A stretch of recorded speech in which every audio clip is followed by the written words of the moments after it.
Hey y'all, Chris with Rockin Farm here, and I am trying to shoot some video, but every time I speak, the guineas go absolutely nuts. Let me see if I can find a quieter place to talk. I guess maybe we'll just have to come over here into my seed starting system and film in front of that. Not where I wanted to film. I wanted to film out on the porch real quick, but the guineas won't shush. So the video that you're about to see is Jose and I getting a bunch of work done on the farm over like a Friday evening and a Saturday. But the intro portion to that, the audio quality was absolutely horrid. So I had to run out here real quick so I can shoot a little intro segment into this video and let you know what's going on. Basically, y'all, this video is my Monday shout out video. For those of you who don't know what that is, anybody who has supported me over the course of the last week, whether it be through comments on my videos or new subscribers, you're going to get a little shout out today. You're going to see your name pop up on the screen during the course of this video.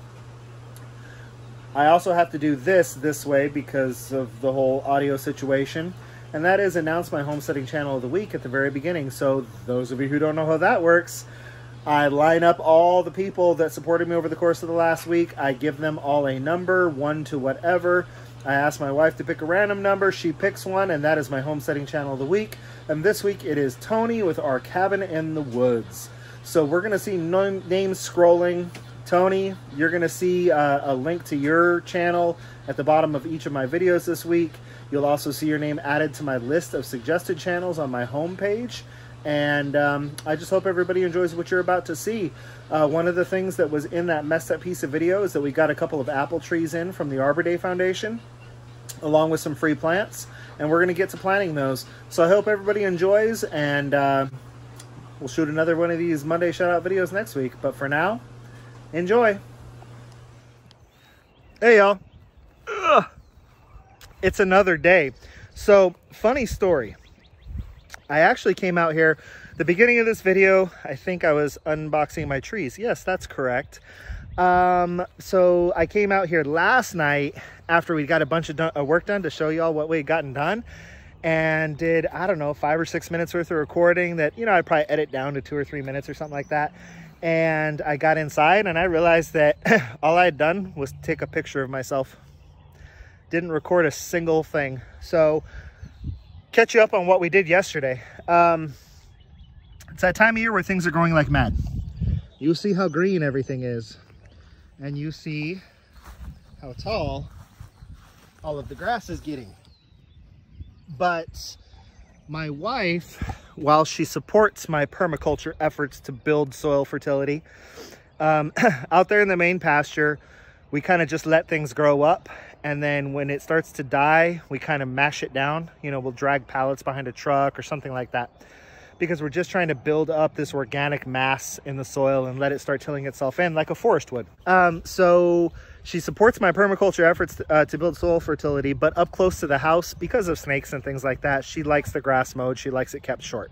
So we didn't have a lawnmower. Our riding lawnmower is out of commission right now. We don't own a push mower. So my mom was nice enough to, I kind of put it on credit in a way. She bought me a mower, and then I'm just going to give her a couple $100 a month over the next few months, because this has been a horrifically expensive month. But my mama saved the day. She let us buy a mower, and we're going to pay her back over the next couple of months so that we don't have that big expense all at once. So that's the good kind of credit to have. Family credit's good credit. So anyhow, we came in here, and now the yard looks so nice and manicured and beautiful. Especially, like I was just telling you, this is the stuff that's really important to me. It's really important that I don't have this, as beautiful as it is with all the wildflowers. It's really important to me that I don't have this around Colt's swing set. So we did a bunch of mowing yesterday, and the really cool part about doing all this mowing is I don't ever want to lead anybody to believe that we have a completely organic farm. I don't use true green ChemLawn. Love you too, babe.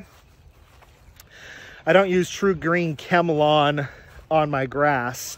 But if I have a fire ant pile, I'm going to use Amdro, because fire ants are the spawn of Satan. And I don't want to wait for orange oil or something of that nature to start working. Now, if I get fire ants in the garden, what I actually use is the flood technique. I'll shove a hose in the fire ant pile and let it flow until I see eggs float to the surface. And that doesn't kill the fire ants, but it makes them move on. They get out of my garden. So, you know, we use organic fertilizers in the garden, compost, fish emulsion, manure, things of that nature. But out here, just on the yard, if I've got a big fire ant pile, especially if it's somewhere where my kids play, I'm using some Amdro. So therefore, we are not 100% organic. You can boo and hiss me if you want to. That's fine, because guess what? It's my farm and I get to do what I want to do. So the cool part about coming out here and mowing the grass in areas, you know, this is the first time we've mowed the grass. I didn't have any Amdro down anywhere, and I do not use any true green chem lawn chemicals. So mowing the grass meant that the chickens got a whole bunch of stuff to scratch through, which makes them very happy chickens. This was a pile that was probably 4 feet tall and just as big around of grass clippings, and they have spread it out and picked through it to darn near nothing. So we're getting some good mulch and compost kind of worked into the soil here, which is awesome because they're getting ready to go over to their new paddock. When they do, I will seed and start watering this paddock. So even though I've mowed everything that needs to be mowed, I might do some more mowing just to get some more grass clippings in this area to let them do their thing, so that I have a nice surface to start putting seed and water down on. But I think this is going to be it for this little piece, and I'll see y'all in a couple minutes. All right, y'all. First order of business is going to be to get these apple trees in the ground. I think that's kind of my priority right now, is I don't want these trees that I just paid for dying in a bucket full of water. So we're going to plant one there. We're going to plant one over here. They're bare root trees, so we don't need a real super deep hole. You know, we're pulling the grass out away from the edges so that we can lay down some wood chips and compost.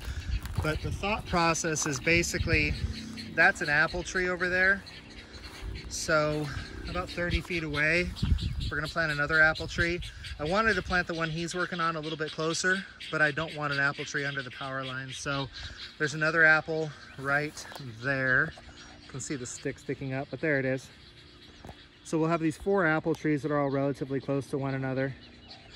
And as you can see, this isn't a stereotypical orchard. I don't have everything in a straight line. I plant things relatively close together. I try to plant them so that the contour of the land works with the tree, but I want this to look like a forest. I don't want it to look like straight rows of trees. I'm not looking for an orchard. If I wanted an orchard, I would have gotten a lot more land and just put trees in straight rows. These two are apricots. What I'll probably do eventually is, once all that tree mass comes down there along that fence line, I'll plant a different variety of apricot. So we're keeping things close enough together that they can cross-pollinate, but definitely more of a forest style. So if you look at my pasture land out here with all the oaks and cedars and elms and ash trees, okay, I want this to look like that, except that all of the trees will bear fruit, all of the shrubs will bear fruit, all of the ground cover will bear fruit, and it will be a forest of food. Hence the term food forest. So you can see we've got the tree in the ground here. What I'm doing now is I'm using the irrigation pipe as a hose to get the air out from around the roots. On the next tree, I'll show y'all how it's planted, so you can see that you always want to make sure that that root flare is exposed. Pinch that off. Alrighty, so we'll let the water settle a little bit. We'll put some more dirt in here. We'll pack it back down around, and then we'll do the same thing on the other tree. I'll show y'all in a minute what I mean by the root flare. So this is what I mean by leaving the root flare exposed. The biggest mistake that most people make is burying their trees too deep, and it just encourages fungus and rot. So when you plant a tree, you can see I've got a little bit of a well here. There's you know, it slopes up, but I made sure I left that root flare exposed so that when I come in here and put mulch in here and all that, I'll still have an exposed root flare, and this should be a healthy tree. We'll see how it goes. So you can see we brought in a bunch of wood chips, but if you look at the wood chips, we still have the root flare exposed, okay? I've got the drip irrigation hooked up. It's dripping. It's gonna water this plant in nice and deep. I leave my lines long so that as the plant grows and matures, you can move these lines out further to the root, into the root spread. But that's it, little baby apple tree. It's about 3.5, 4 feet tall. Hopefully we'll get some growth on it this year. The cool part about getting plants from Arbor Day Foundation is that they're an organization that's all about planting trees. So generally speaking, they send you some free stuff.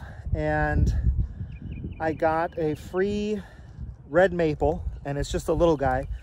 So I'm gonna plant that in a 15-gallon bucket so I can kind of baby it in the garden area for the next year. And then next fall, hopefully it has grown some and I'll find a pretty place on the property for it. I've never said, there was a time when I was like, if it don't have fruit and if it ain't edible, I don't want it.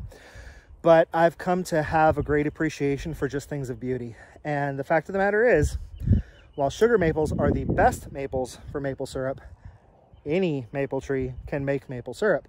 And red maples are just so beautiful. They're not natural to Texas, although there are places in Texas where they grow naturally, probably from former ice ages. But they do well in Texas. So we'll get those planted at some point, and they're a really pretty tree. The other thing they sent me two of was forsythias. They're named after a guy named Forsyth, so I'm assuming they're pronounced forsythias. So they label them as an ornamental plant, but I did my research and found out that they're actually used medicinally in ancient Chinese medicine. You can take the fruit, which is hardly noticeable, while it's still green, and boil the fruit down into teas, which is supposed to be an anti-inflammatory and good for aches and pains and headaches. So I'm really excited that I got an ornamental shrub that has medicinal purposes. We're gonna get those in the ground. I'm just gonna be filming off and on as we work today. This may end up being 2 or 3 videos worth of material. I don't know. We'll just see how it ends up. Alrighty, so this is what we've been up to. This is that red maple that I just planted. So I've got everything hooked up to drip now. This was, it's a pain in the butt because it's all these little pieces, you know, these 1/4-inch barbs, but once you get it hooked up, it's, you know, semi-permanent because this stuff is relatively sun resistant. You'll get a lot of years out of it. It does need to be replaced eventually. The big thing that happens with a lot of people is that those emitters will get clogged with hard water. But those are also the easiest part of the system to replace. But we've got some good news on some of these trees. No idea what that one is. Waiting for it to get a little bit bigger and get a little more leaves on it so I can identify it. Because I got a bunch of trees that I knew what they were. That one is budding. Let me see, there we go. That one is budding. Having a hard time focusing here. But this is pretty cool. See all those green leaves on there? Probably not, because this thing doesn't really want to focus. Let me see if I can, there we go. Green leaves, here. Green leaves. These are all those bald cypress I was telling you about. So these are a really cool tree, green leaves. So I would say I got about 60% on my free trees from the Arbor Day Society. And I think that's pretty good. You know, I mean, when I say free, not free. I gave them 10 bucks, they gave me 10 trees. So I paid $1 a tree for these trees, basically. And I've got about 60% that are coming back. I'm actually pretty happy with that. Well, I just wanted to show y'all one more thing before I wrap this portion of the video up. Y'all have been hearing me talk for months about these arch trellises. And here we go. So I got the idea from Jess and Jeremiah over at Roots and Refuge Farm.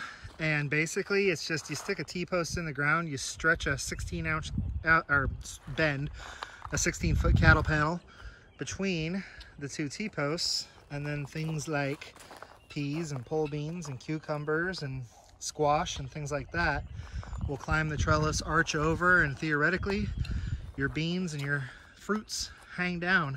So if you can just imagine my daughter and I walking down this nice pathway here with all these arch trellises. Next year there will be another garden bed there and another one where that cattle panel is. There will be 3 more arch trellises, and we'll go right out the gate to that tree where she's gonna get married. So that is gonna be really nice. But like I said, you've been hearing me for months. Say hi, Jose. Hi. You've been hearing me for months talk about these arch trellises, and this is what it is. And man, I am excited. These are gonna be so pretty once they're covered in scarlet runner beans and orchid tendril peas and cucumbers and squash. It's going to be a really gorgeous garden. And as you can see, the way that the planting works is you leave this square foot of planting space all the way down here, and that's where you plant the things that go in the trellis. But then I've still got room for 2 rows of peppers all the way along the outside, so I'm excited about it. But this is where we're going to cut this one off for now, and until I see y'all again, this has been Chris with Rockin Farm, and I want you all to be happy and live healthy.